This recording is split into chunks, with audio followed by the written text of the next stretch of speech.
really the insight you need, whether the crews that went fast in their semis and in their heats are the same crews that are prepared to excel today.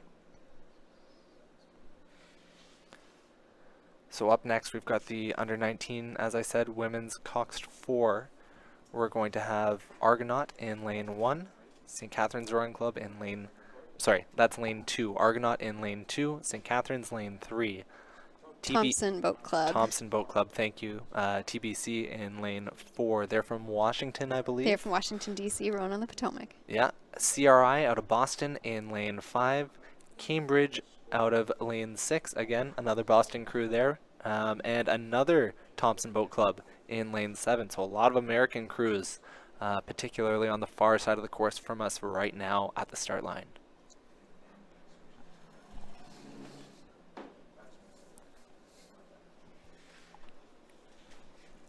Closest to us, we see Argos from Toronto.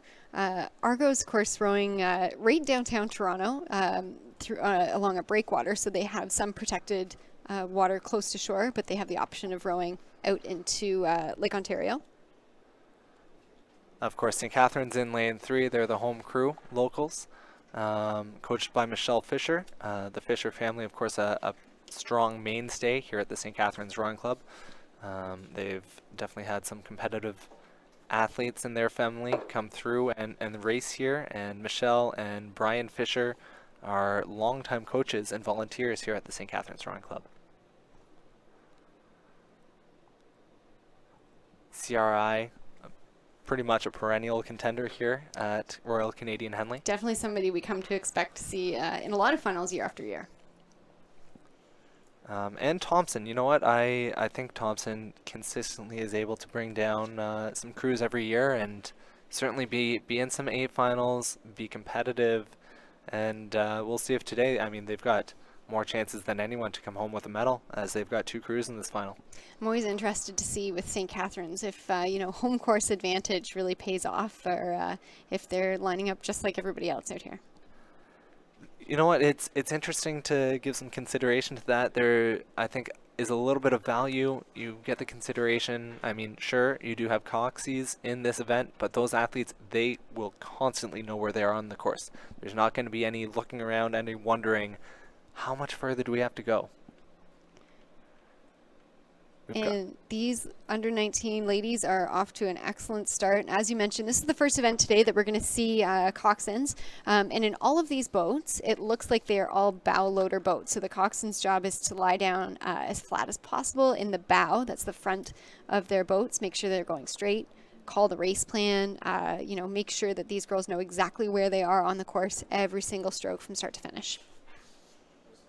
Last year's winner of this event was Westside Rowing Club from just across the border in Buffalo in a time of 7:34.46. These athletes will be racing for the Kristen French Memorial Trophy. It was donated by the St. Catharines Rowing Club Masters Women to honor the memory of Kristen French.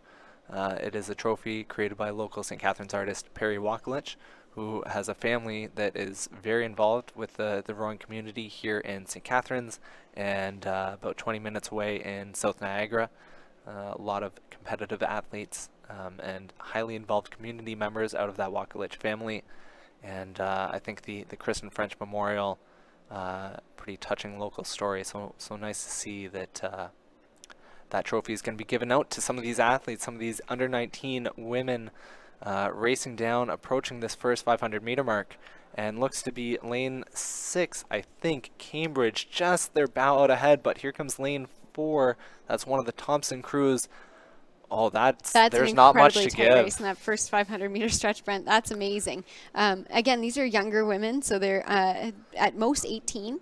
Their coxswains are doing an excellent job right now, probably relaying the message of how close this race is. Nobody's really firmly in control yet, Brent. Similarly, no one's been dropped, so it is still very intense. You look to the left, you look to the right. Hopefully you aren't if you're one of those athletes, unless you're a coxie, and you're going to see a boat. You're going to see a boat, and that just drives the intensity up, drives the pressure up, and it just makes for, I think, a pretty exciting, if painful, race experience. I'm sure lots of these women have competed at the CSSRA, the schoolboy regatta that was here in June. So who knows, they might have lined up against each other. Even girls within the same boat might have raced against each other during the school season. But this is the summer club competitive season, so their caliber of racing might even be a little bit steeper. That is true. That is always one thing that was nice. Being from St. Catharines here, having such a strong rowing community, it was always nice. You know, you line up at Mother's Day, at Schoolboy, against some of the local programs, and you have a barn burner of a race, and then a month later after Schoolboy, you get in a crew together, and it's that much more competitive, that much quicker, because you're taking the top athletes from each crew and seeing what you can do together. Especially even in this race, we've got 2 crews from Thompson Boat Club. Really exciting for them. They probably had an excellent summer doing pieces against each other, perhaps even in the under-19 women's 8 together. That's really true. We'll have to watch for them later in the week. Pretty commanding. Looks like Is that Cambridge, I believe, in lane 6. They've really, in that second 500, really stepped away from the rest of the field. You can see here with the trees on the far shore, the wind is definitely picking up as they Mm-hmm. get closer towards the finish line. Yeah, it does look, even the sky, can't quite see it now for the tree cover, but when we had that parallel view coming through the 1,000-meter mark, it does look like the sky is getting a little darker. I know there is, I think, a thunderstorm warning for later this evening, so we're going to have to hope and just wait and see. Hopefully it'll hang off until we're done today's finals. That's some pretty impressive rowing from the women from Cambridge in lane 6. Their catches, as you can see, the blades go in the water at the same time and they come out at the same time. They're doing a really good job. I think you look at the shoulders of the athletes from the catch to the finish, looking at their drive, staying really horizontal, doing a good job, not putting any extra movements into their bodies. Interesting. Their coxswain sitting straight up there. Maybe it's getting a little splashy. She's just making sure that she's got the best possible view of the course ahead of her. And she must be able to relay to the rest of her crew that, hey, I don't see anyone in front of us. I don't see anyone beside us. Everything we've done so far, we're doing it right. We're pushing 3/4 through this race. We're going to have to hang on. And she's just going to be trying to motivate those athletes to continue to push out ahead of the rest of this field in the under-19 women's Coxed 4. Yeah, that's Samantha Janauer is the coxswain. You've got Sarah, Violet, Clementine, and Julia just pushing through, coming into that last 500-meter stretch. They know facing backwards they've got open water over community, and then it's a tight race for second, third, and fourth there. But again, being Canadian Henley, there is only a gold medal, so hopefully these athletes are going to be able to learn from this competitive race, be able to learn from this experience, take it into their next competitive season, and shore up some deficiencies and see what can make them a better person, a better athlete. I think even celebrating being in a final is really exciting for all of these athletes. I'm sure all 5 girls in the boat, whether this year, the next year, they might be considering rowing for a university or for college.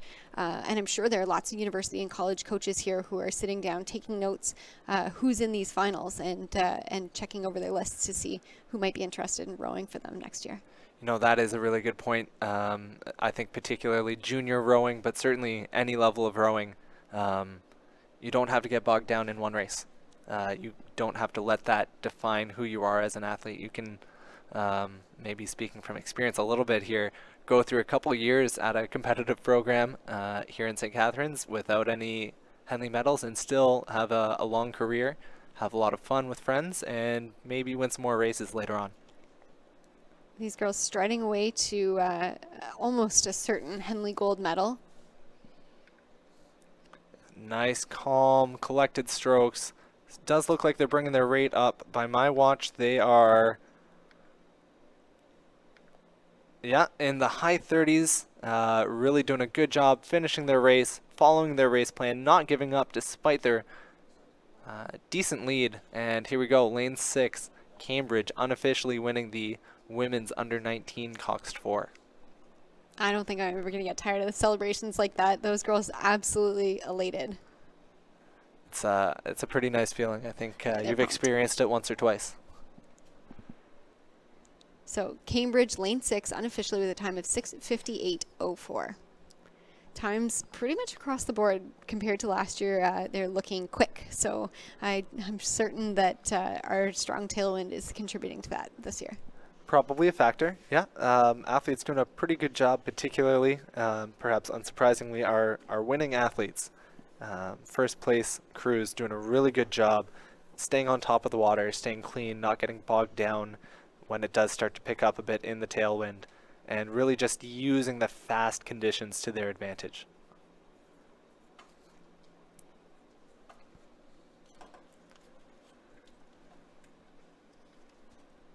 If you're just joining us, this was event number 6, the final of the 426 race, the under 19 women's Coxed 4.